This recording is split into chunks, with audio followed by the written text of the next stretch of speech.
Hello, world. Who's ready for some scripture today? I know I am. Let's turn our pages to Jeremiah. We're going to be reading chapter 4.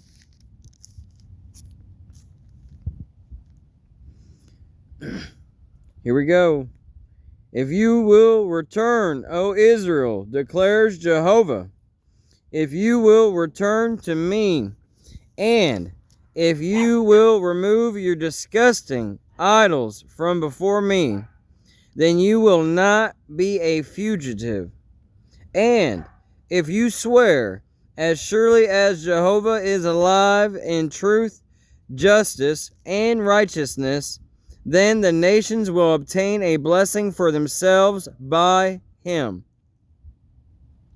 And in him they will boast. For this is what Jehovah says to the men of Judah and to Jerusalem. Plow for yourselves arable land, and do not keep sowing among thorns. Circumcise yourselves to Jehovah, and remove the foreskins of your hearts, you men of Judah and inhabitants of Jerusalem, so that my wrath may not blaze up like a fire, and burn with no one to extinguish it.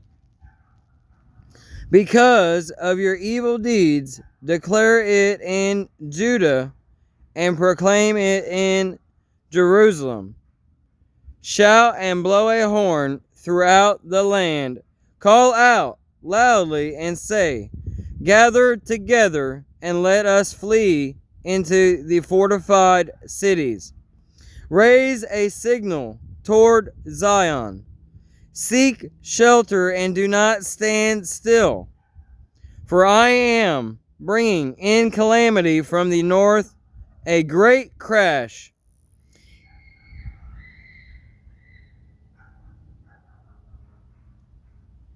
He has emerged like a lion from his thicket. The destroyer of nations has set out. He has gone out from his place to make your land an object of horror. Your cities will be reduced to ruins without an inhabitant. Therefore put on sackcloth, mourn and wail, because the burning anger of Jehovah has not turned away from us.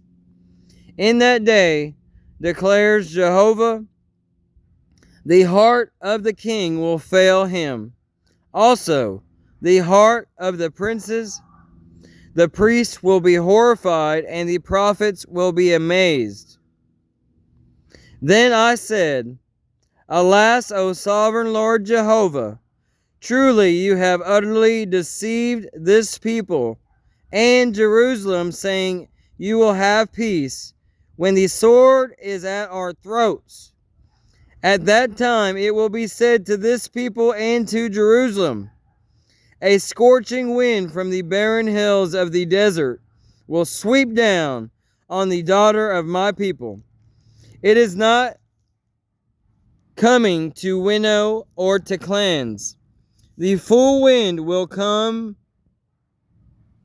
The full wind comes from these places at my bidding.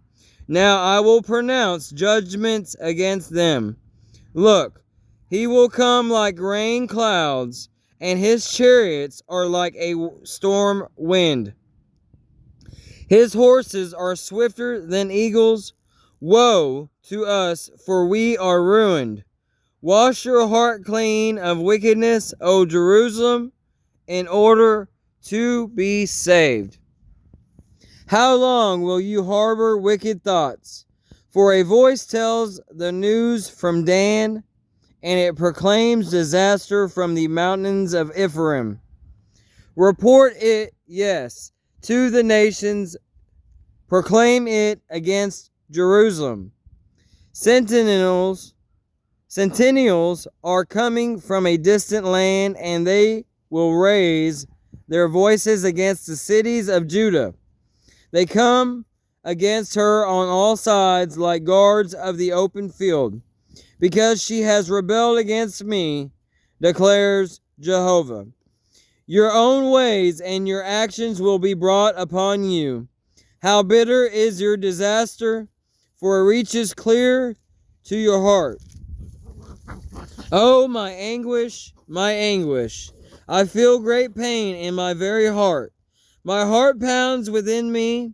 I cannot keep silent. For I have heard the sound of the horn, the alarm signal of war.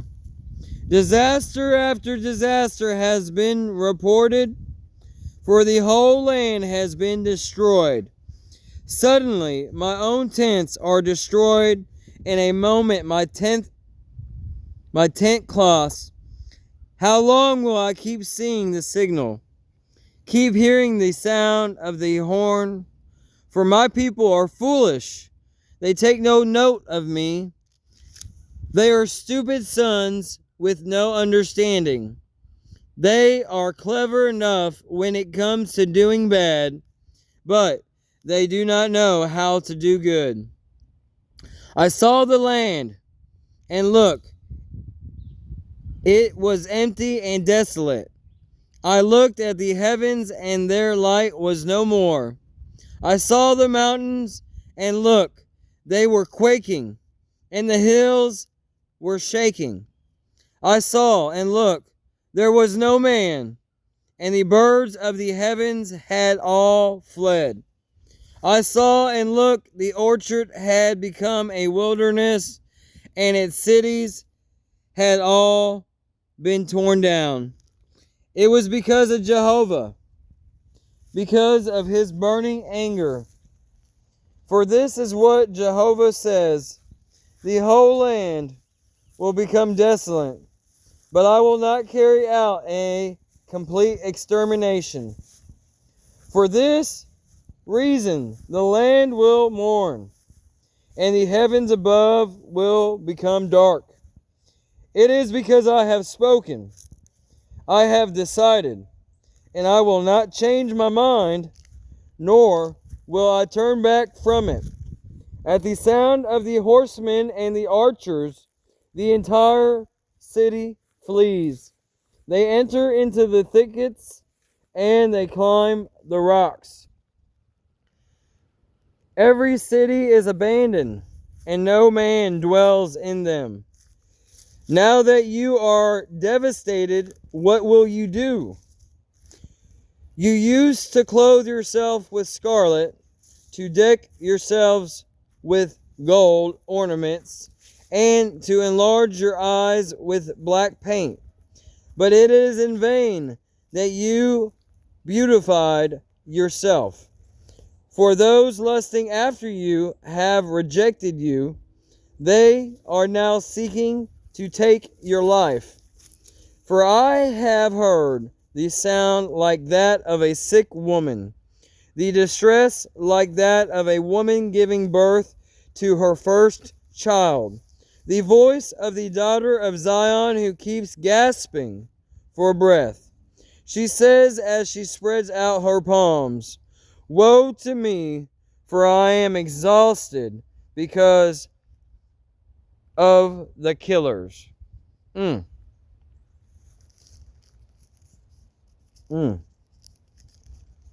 Sounds like someone put themselves in a pretty tight position, and now they're regretting it.